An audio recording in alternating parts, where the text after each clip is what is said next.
Analysis of Geoff Neal, and take a look at his last 3 fights. I did what I call a SWOT analysis again for Geoff Neal. That's strengths, weaknesses, opportunities, and threats. And so I'm just going to cover those really quick. So his strengths, what he's good at, he's very strong, good grappling skills and takedowns. He does throw some takedowns in there. He's got a good left cross. He's good at winning foot position. He's got a good left high kick. He's got good defensive guard, good takedown defense, and he's well conditioned. I'd say his weaknesses are, or what his opponents could exploit, is that sometimes he overextends on his cross. There's not very much diversification in his strikes, so he's not unpredictable, which to me is one of the key components of being a champion. Opportunities for improvement for him, I'd use more head movement, or I think he could use more head movement rather. He could switch stances a little bit more often and add in a few different kicks so that when he throws a kick, people don't automatically know that it's going to be, that left side strong body or head kick. And threats, who is a threat to this guy as far as what fighters that I think could beat him? I think Stephen Thompson could beat him because he's so predictable. I think Kamaru Usman could beat him because Kamaru's tough enough to take his shot and then walk through it and take him down. And I think Colby Covington could beat him. I think those 3 guys would be serious threats to Geoff Neal as he stands right now as a fighter, unless he's holding off on something that he hasn't shown us yet. So looking at his fight against Belal Muhammad, he comes out, and notice how they start center in the octagon, and both of them end up almost immediately in that far side by the ref. That's because they're both trying to win the foot position. So watch Geoff Neal, he comes out, and he's trying to get his lead leg on the outside of Belal's. Right here, he wins it temporarily. He knocks the hand down. That's something I notice he does a lot. He likes to tip the hand down, the lead hand down. He throws that jab, and almost every time that he throws his lead hand, it's just to win the foot position. Watch what he does with that lead leg as he throws that jab. He doesn't step his lead leg straight in on that jab. He steps it out at like a 45-degree angle to win the foot battle. Everything he does is to set up his power side, his cross and his power side kick. Everything he does is to set that up, and the way you set that up when you're southpaw versus orthodox or in an open stance is that you want to get outside foot position so that you have a straight line. Your power side is lined up with their open side. So that his jab here is just to get him outside foot position, and then once he's got outside foot position, he always looks to throw the cross immediately after that. So still looking at the Belal Muhammad fight. He throws a hard kick to the body there, coming in, closing the distance. He throws that cross. See, he's got that outside foot position. See how he sticks that lead hand out just to kind of parry down the hand. He's got good foot position, so he throws that cross. And then Belal kind of does a defensive clinch here, engages in the clinch. Now, one thing I noticed about Geoff Neal is he's got decent, he's pretty good in the grappling exchanges. What I look for to see how good someone is in grappling is what they do with their head. Notice how he's got good head position. He's got a strong underhook. That looks good to me. He's pretty good. He's in pretty good position against the fence. And then later on in this engagement, I like how he breaks. So he knows that the only threat can come from Belal's right side when they come off this break, because his left arm is tied up with that overhook. So watch what he does. He grabs with 2-on-1. He grabs Belal's hand that could potentially threaten him, and then he looks to break. So he's got 2-on-1 control on that hand. That would be Belal's right hand, and then once he's got 2-on-1 control there, he looks to spin off the cage and break. So I really like that he's got good awareness of where his hands should be, what his opponent's opportunities are against the cage, and where he should put his head. So it looks good there. His takedown defense is pretty dang good. He's cross-facing, pulling up.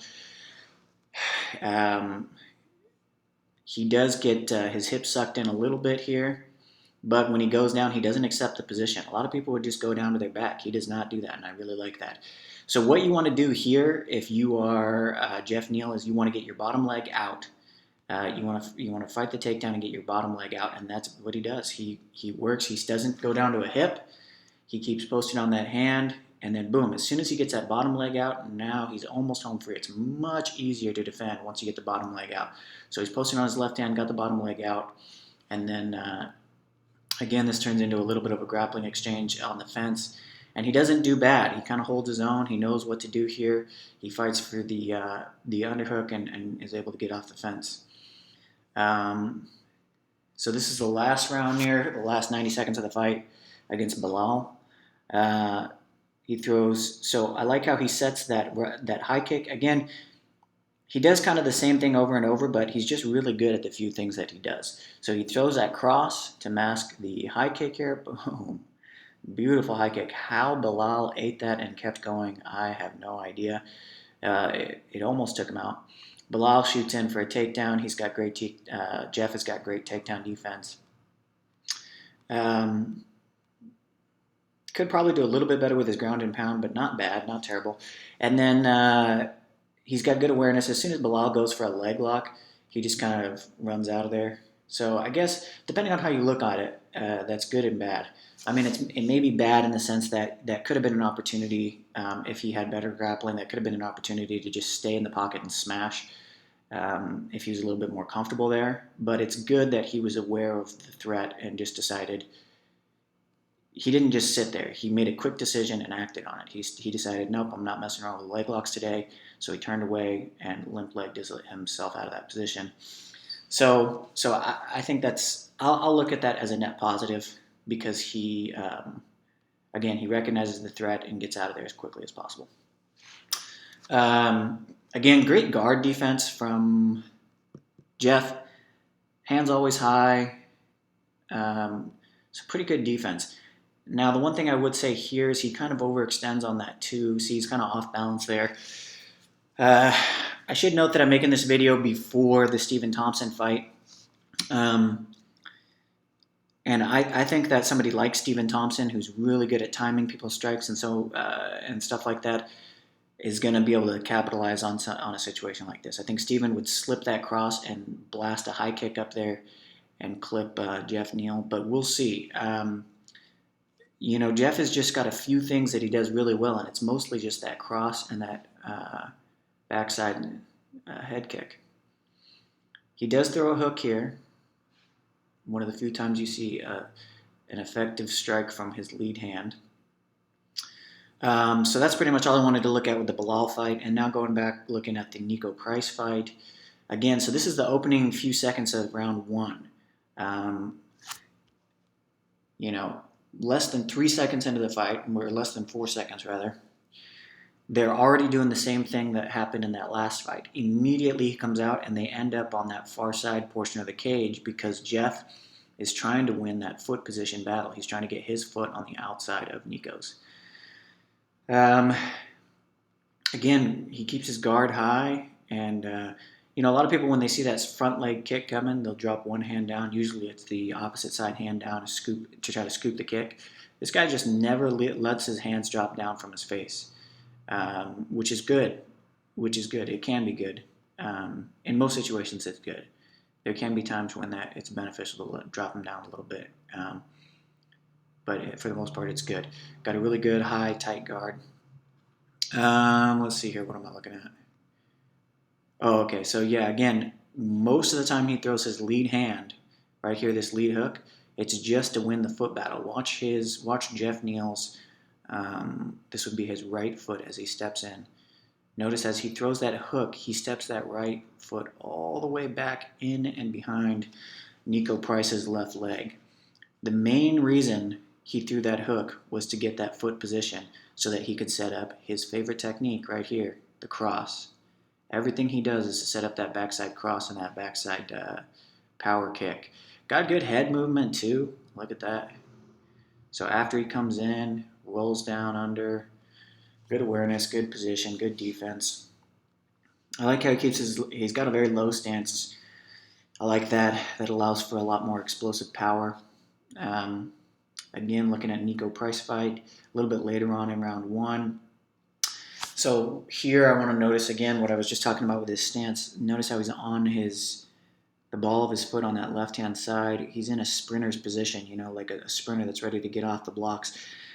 And that is what allows him to have such incredible speed on that left cross. The fact that he normally comes from that low stance position when he throws. And I will say this, though.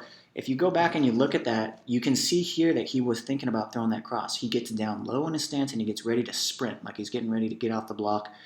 I don't know, like a sprinter or a wide receiver about to get off the line, whatever. I'm trying to think of a good comparison, but now, when he's not thinking about throwing that left, he stands up a little bit, and see how he goes a little bit flat-footed? So he's got a little bit of a tell there.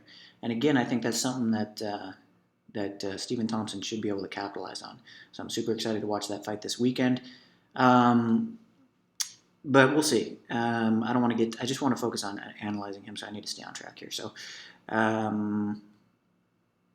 again, good clinch work, man. So he's got the overhook. He steps off to the side, overhook in that frame. That is one of my favorite positions. You've got so much control there when you've got the overhook and you have that frame. You control their body. There's not much they can do if you can get in that position. And then he throws a short punch here, then goes right back in. Again, one of his strengths is his athleticism and his strength. One of his strengths is his strength. Just how strong he is. Pretty good grappling exchange here. He gets the body leg. He's able to suck him in. Drop him down to the ground. Again, not super impressed once he's on the ground. So here is something that I'd like to point out. You notice Nico Price's left arm, how he's up on his left arm there? This is something, if he would have just reached behind and grabbed Nico Price's left forearm and pulled it towards him and collapsed him down. A lot of people have been calling that the Dagestani handcuff or whatever, but it's just a wrist ride position. If he would have just rode that wrist, collapsed him down, rode that wrist, I mean, there's the potential here. Once he had him tracked like that, it's so hard to get your hand back with 4-ounce gloves on if you're in that position. He might have been able to finish the fight here if he'd had a little bit more awareness of the way that Nico had landed. So I think there's a little bit of room for improvement with Geoff Neal's grappling. But again, that's not really his strength. So, you got to play to your strengths. And I think that that's an opportunity for him to improve, but I wouldn't call it a weakness quite so much because he is incredibly strong. So he can compensate for what he lacks in skills with just strength. Nico tries to roll him. And again, this isn't something that would work against somebody that was a good grappler, I don't think. Not very effectively. You see how Nico's got that grip. He's only got one hand here. I mean, it's not his hands. I don't believe his hands are connected. Not that I can see, anyways. So he rolls him with just one hand, which against a more experienced grappler that would never happen. And then he ends up in a little bit of an exchange here, and Nico ends up in top side control right around. Let's see, right here, kind of top side, right here. So. Again, Geoff Neal not super skilled on the ground, but what he lacks in skill, he makes up for in strength. Because watch this. Again, from this position, what you want to do is push down on the head and get the bottom leg out, and Geoff does that great. So he is really good at a few things. Watch this. Pushes down on the head, and as he's getting his bottom leg out, his hips are so strong, he reverses the position on Nico. Instead of just standing up, he flops Nico down to the side. Without even grappling this guy, I can tell that he would feel like a freaking brick wall. And then again, I would have liked to see him push down on Nico's back, get that knee free, and then limp leg out of there. But instead, he turns and faces him, and I think he gives Nico a bit more of an opportunity here. But again, he's able to defend the takedown. So if it works for him, then I guess keep doing it. But personally, I would have preferred to see him just turn and run out of there because this leads to even more time engaged here. Now, again, some things he does really well with grappling. For instance, look at the head position here. So head position against the cage, head position when he's grappling, he looks up and to the side, and that's something that you can only learn how to do, after getting many reps in. So he's definitely well versed in certain aspects of takedowns and grappling. Reverses the position again, showing his strength. Good head position again right here. See how his forehead is pressed into the jawline of Nico Price. He's got an underhook with that right-hand side around Nico's waist. Just pretty good, really good work against the cage, really. And this leads to, again, a substantial amount of time on the cage. And let's see, how do they break here? Yeah, again, look at that. So he feels the collar tie. Nico's got that collar tie. And he knows no threat can come from that collar tie as far as strikes go. So I really like how, because he knows that the threat can come from Nico's right hand, he gets 2-on-1 on Nico's right hand and then steps back and breaks. That's really smart. That's another one of his strengths. I like that he does that. um, Again, diving in with that cross, trying to do some damage.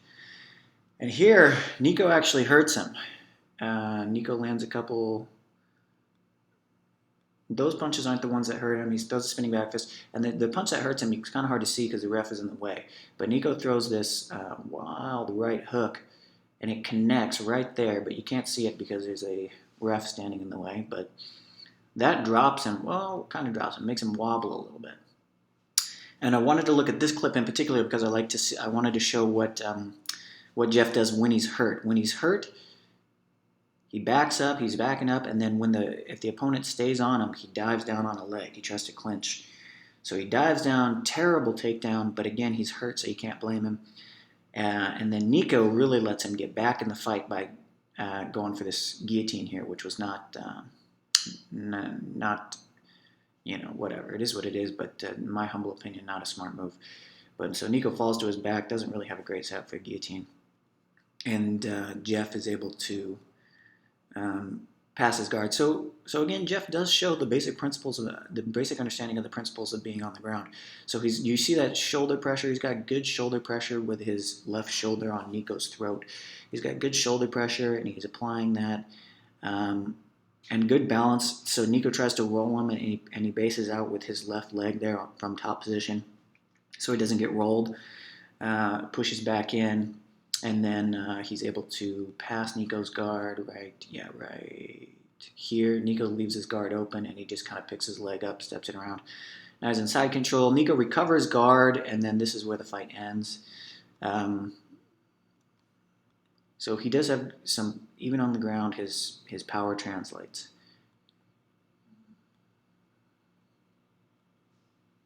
Punch, punch, punch. I like when he stands up, he hips in, and that's the end of the fight right there. So again, a couple things he does really well.